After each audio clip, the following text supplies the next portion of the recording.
This is Dot. She's a 3-year-old German Shorthaired Pointer, and she was hit by a car this morning. Motor vehicle trauma is one of the most common emergencies that we see in pets. It's so common that it almost seems like a rite of passage, and we even have an abbreviation for it in the emergency room, HBC, hit by car. Sometimes pets get lucky, like Dot here, but a lot of times they're not so lucky, and the injuries are very serious, life-threatening, and at the end of the day, somebody doesn't get their dog or cat back. If this many children were getting hit by cars every day, I think the medical community would really try to do something to alert the parents and other caretakers of the situation and the risks and what they can do to prevent this. So that's what I want to discuss in this video. Why does this happen, and what can you do to protect your pet from getting hit by a car? First and foremost, pets are almost never on leash when this happens. They're almost always at large and unaware of the danger of oncoming traffic. Over the years, I have seen a few pets get hit by cars while on leash. In a couple of these situations, the dogs actually dragged the walker into the street, and sometimes both the human and the dog were hit by the car. I've also seen situations where a dog was on a retractable leash being walked on a sidewalk and was able to run into traffic because the extensor mechanism wasn't locked. But almost always these pets are not on leash and are at large near traffic where there is a significant danger to them, but they're completely unaware of it. Why does a dog cross a road? Sometimes they're running after another animal, like a squirrel, a deer, a cat, or a dog. Sometimes pets see their friend or owner on the other side of the road, and sometimes they're running away from something that scared them, like another dog or a scary noise. Sometimes they're not actually in the road, and a car will swerve off of the road onto the shoulder and hit them. I've seen this a number of times, both intentional and accidental. Remember, not everybody who's driving a car is paying attention. I've seen pets get hit in their own driveway as the owners are coming home or leaving. I've also seen dogs get backed over in the driveway because they were sleeping under the car. This is especially common on hot days when pets will seek shade under vehicles. Once I saw 2 dogs get backed over for the same reason on the same day. So this happens a lot. It seems like most of the pets we see are young, less than the age of 3, but we see plenty of old dogs also getting hit by cars. You would think that they would be old enough to know better, but they're not. Our pets are a lot like toddlers, and they need the adults in their life, their parents, to protect them from danger because they simply can't protect themselves. The same way that a parent will hold its toddler's hand when they're near dangers like traffic, pets need their parents to keep them safe as well. If you're in an area where there are vehicles,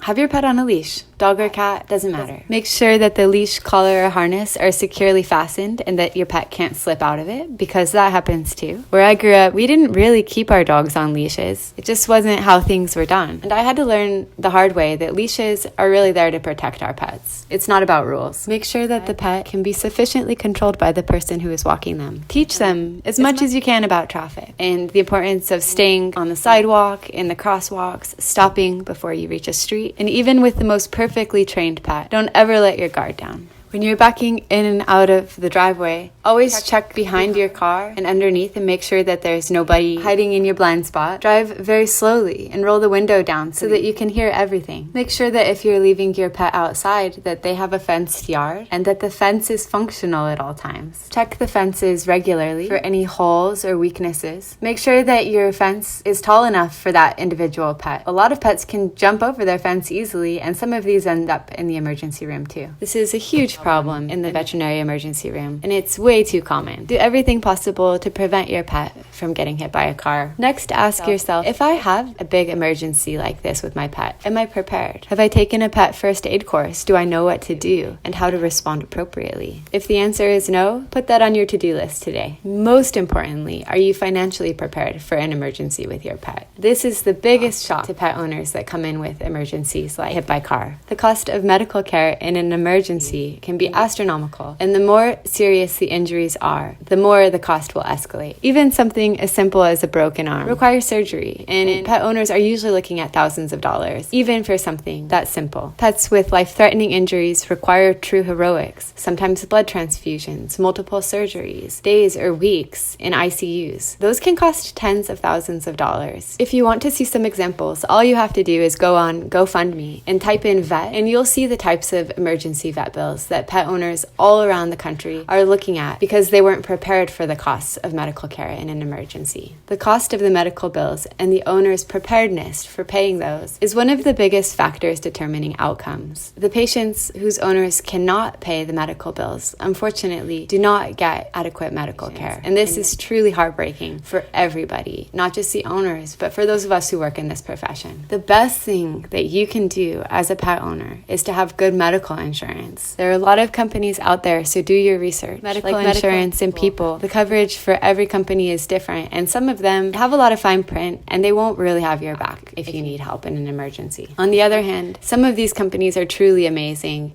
and save a lot more lives than we do. The take-home lessons here at the end of the day are: 1, prevention. You can prevent this from happening. Be aware of the risk. Never let your guard down. Protect your pet by using secure leashes and fencing. 2, be prepared for the worst case scenario. Get first aid training and make sure that you are prepared for the cost of an emergency. The best way to do this is to have good medical insurance. Dot is recovering, but we don't want to see any more HBC. Stay safe out there, everyone.